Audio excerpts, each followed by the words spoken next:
आज हमारे समक्ष पूजा कुमारी बैठी हैं।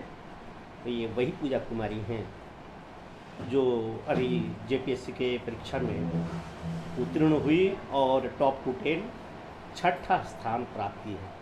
कहते हैं ना, प्रसादों के कनकाब शिखर होते हैं कबूतरों के घर, महलों में गरुड़ न होता है, कंचन पर कभी न सोता है, रहता है कहीं पहाड़ों में, शैलों की फटी दरारों में। आज छोटे से मकान में छोटी सी जगह, जैसा कि ये शिवपुरी का एक भाग कृष्णा नगर, और आज गली नंबर 16 बहुत ही महत्वपूर्ण हो गया है। लोग आ रहे हैं, जा रहे हैं। मैं जब भी यहाँ पर आया है 2-1 बार, पहले से ही कुछ न कुछ लोग बैठे हुए हैं। आज भी इनके मित्र, इनके ये अरमान आसिफ जी और उनकी बहन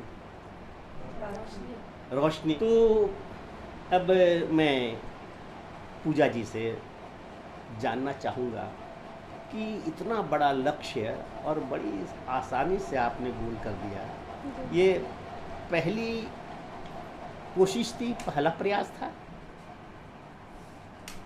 पहला ही प्रयास समझिए, अगर बेसिकली कहें तो पहला प्रयास ही था।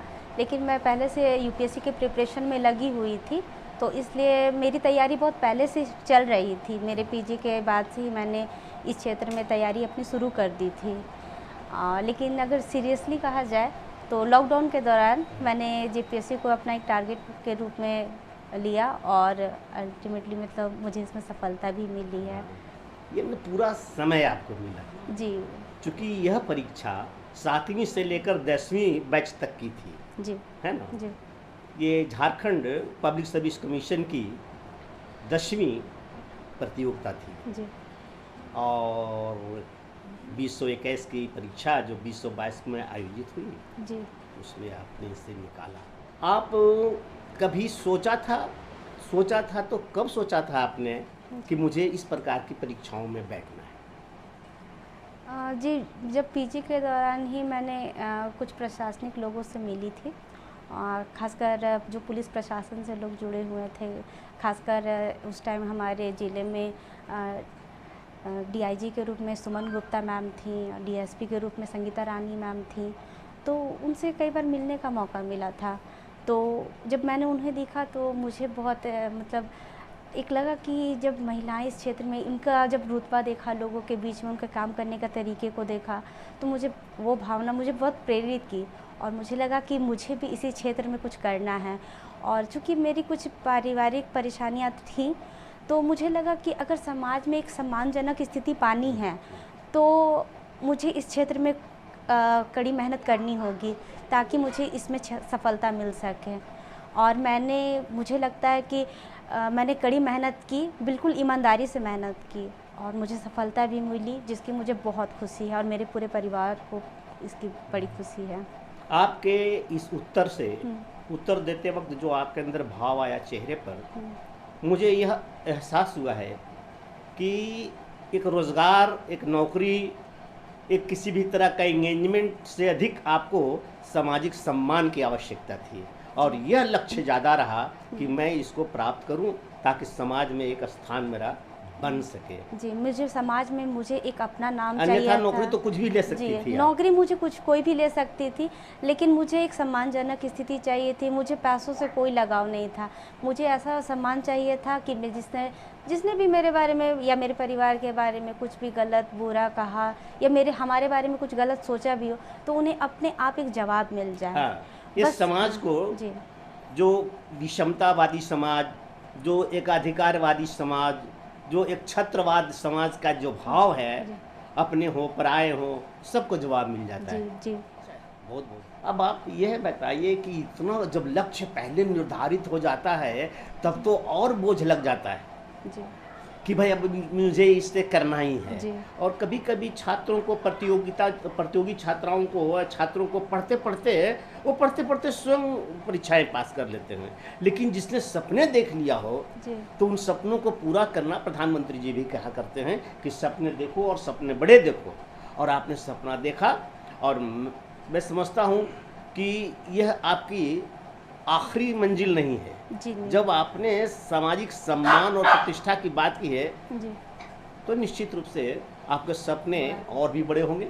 ऐसा कुछ महसूस करती हैं जी। कि संतुष्ट हो गई? जी नहीं, संतुष्ट नहीं हूँ इससे, क्योंकि ये एक सपना तो है ही मेरे लिए, लेकिन जैसा कि मैंने शुरू में ही कहा था कि मैं यूपीएससी की प्रिपरेशन कर रही थी, तो मुझे उसी फील्ड में भी जाना है। और उस दौरान मुझे एक मौका मिला मुझे जेपीएससी के एग्ज़ाम में भी बैठने का, और इसमें भी लगा कि हाँ मैं कुछ कर सकती हूँ, तो मैंने इसमें अपना प्रयास दिया और मुझे सफलता मिली। लेकिन मुझे आगे यूपीएससी के लिए प्रिपरेशन करना है और मुझे एक आईएएस ऑफिसर के रूप में अपने आप को देखना यह है। भी कहीं न कहीं है। जी, मेरे दिमाग में और मेरे दिल में, और ये मेरा एक सपना है, मेरे पूरे परिवार का सपना है। और मेरी मम्मी हमेशा मुझे कहती है कि तुम बेटा, क्या होगा रिज़ल्ट नहीं होगा मुझे नहीं पता, लेकिन तुम मेरे लिए आईएएस ऑफिसर हो, वो हमेशा कहती हैं। अच्छा, तो जी, बहुत अच्छा। तो ये जो अब तो आपने जो सफलता प्राप्त की, एक चरण तो पार कर गई जी, इसको पार करने में आपने जो प्लानिंग की थी पढ़ने की, जी, उस प्लानिंग के विषय में कुछ बताएंगे अपने से आने वाली पीढ़ी को जो आपके पीछे हैं? जी, बिल्कुल। प्लानिंग। जी, प्लानिंग। तो सर, जैसा कि मैंने कहा कि मैंने यूपीएससी की प्रिपरेशन करी थी, तो मैंने सबसे पहले तो यूपीएससी के सिलेबस को ही देखा था, और अकॉर्डिंग टू उसके सिलेबस मैंने अपनी तैयारी शुरू कर दी थी। मैंने सबसे पहले बेसिक्स बुक्स जो भी होते हैं, तो जैसे हिस्ट्री, पॉलिटी, इकोनॉमिक्स, इन सारे सब्जेक्टों के लिए जो जो बेसिक बुक्स आते हैं, जो कि सभी लोगों को लगभग पता ही है कि कौन कौन से बुक्स हैं, तो उनकी मैंने उनसे पढ़ा। फिर मैंने लॉकडाउन के दौरान, मैंने ऐसे पहले भी मैंने 6ठी से लेकर 12वीं तक की एनसीईआरटी बुक्स पढ़ी थी, लेकिन कहीं ना कहीं मुझे लग रहा था कि कहीं ना कहीं कोई कमी रह गई है, जिस कमी को मैंने लॉकडाउन के दौरान पुनः रिवीजन करके उस कमी को दूर किया था। और उसी के बीच में मुझे मौका मिला जेपीएससी में बैठने का, तो फिर मैंने जेपीएससी के सिलेबस को देखा, उसके प्रीवियस ईयर क्वेश्चंस को देखा, एग्ज़ाम पैटर्न को देखा, और फिर उसके अकॉर्डिंग मैंने अपनी प्रिपरेशन शुरू कर दी। और उसके बाद मुझे लगा कि चूँकि मैंने प्री जब दिया, तो मुझे पूर्ण विश्वास था पहले से ही कि मेरा प्री क्लियर हो जाएगा, तो मैंने रिज़ल्ट आने का वेट भी नहीं किया, और मैं उसके लिए मेंस के प्रिपरेशन के लिए लग गई थी। और उसके बाद फिर मैंने जैसे जैसे दिन नज़दीक आते गए, मेरे जो पढ़ने की घंटे थे वो उस पर बढ़ते गए, और फाइनली मुझे लगा कि हाँ 252 में मेरा कोई एक स्थान आ ही जाएगा, पर मुझे नहीं पता था कि मेरी मेहनत इतनी रंग लाएगी कि मुझे 6ठा स्थान प्राप्त हो जाएगा। और ये ऐसे इस चीज़ में कई लोगों को विश्वास था कि मुझे एक अच्छा स्थान मिल सकता है इसमें, खासकर मेरे भाई को इस पर काफ़ी भरोसा था। बोल रहा था वो कि हाँ पंचम, कि तुम्हारा मुझे लगता है कि कोई ना कोई रैंक आ जाएगा। तो बोले नहीं बाबू, ऐसा नहीं है, इतना भी नहीं है। बोले नहीं, तुम जितना हार्डवर्क हो, तुम्हारे अंदर जितना काबिलियत है वो हम लोगों को दिखता है, तुम्हें खुद नहीं पता चल पाता होगा। तो और मेरी मम्मी, वो तो हमेशा मुझे पहले से शुरू से ही आईएएस ऑफिसर बना के रखी हुई हैं, भले मैंने बनी हूँ चाहे नहीं बनी हूँ, लेकिन वो मुझे पहले से बोलती है मेरी बेटी है कि आपके ये सभी प्रेरणा स्रोत हैं, इन लोगों ने काफ़ी इनकरेज किया है, उत्साहित किया है, और सबका पूरे घर का जो पृष्ठभूमि है वो पृष्ठभूमि तैयार किया गया। जी, मेरी पारिवारिक पृष्ठभूमि भी ऐसी नहीं रही है। हमें फाइनेंशियली बहुत सारे प्रॉब्लम्स का सामना करना पड़े। मेरे भाई बहन सभी लोग कहीं ना कहीं किसी तरीके से अपने अपने जॉब में लग गए थे कि कम से कम घर का फाइनेंशियली जो प्रॉब्लम है वो दूर हो सके, लेकिन और मुझे भी अपने घर की जिम्मेदारियां निभानी ही होती थी। तो ये नहीं है कि मुझे बहुत आराम से मुझे पढ़ने का मौका मिला।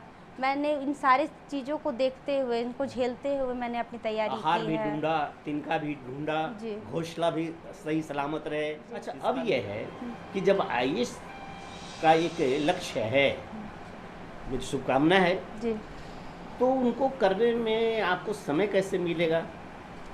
यदि ये पुलिस सर्विस मिलती है आपको, तो उसके लिए समय तो निकालना ही होगा। जी सर, जब मैं अपने इस परेशानी में रहकर और इनका सामना करते हुए मैं अपनी तैयारी कर सकती हूँ, तो कहीं ना कहीं जब मैं वहाँ चली जाऊँगी तो वहाँ तो मैं अपनी खुशी से जा रही हूँ, तो मैं मेंटली, इमोशनली, मतलब हर तरीके से मैं खुश होंगी उस जगह पर।